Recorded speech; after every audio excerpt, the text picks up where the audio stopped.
वास्तानि धर्माणि प्रथमान्याशन्नाते हनाकं महिमानः प्रचन्द्र यत्र पूर्वे साध्याः सन्ति देवाः। ॐ राजाधिराजाय वृषय्यशायिने नमो वयं वै श्रवणाय कुर्महे शमे कामानि कामकामाय मह्यं कामेश्वरो वै श्रवणो ददातु कुबेराय वै श्रवणाय महाराजाय नमः।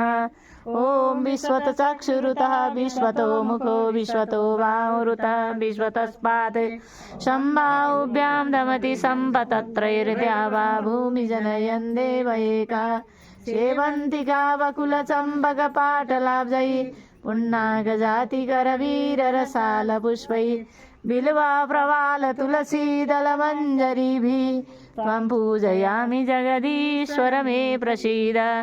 असितगिरिशमं शातिकज्जलं सिन्धुपात्रे सुरतरुवरशाखा लेखनी पत्रमुर्मि लिखति यदि गृहीत्वा शारदा सर्वकालं तदपि तव गुणानामीश पारं न याति। मुखं करोति वाचालं पङ्गुं लङ्घयते गिरिं यद्कृपातमहं वन्दे परमानन्दमाधवम्।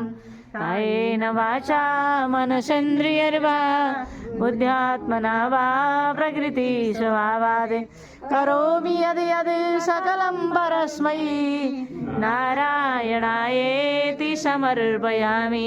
नानासुगन्धपुष्पाणि यथा कालदेववानि च पुष्पाञ्जलिर्मया दत्तं गृहाण परमेश्वर।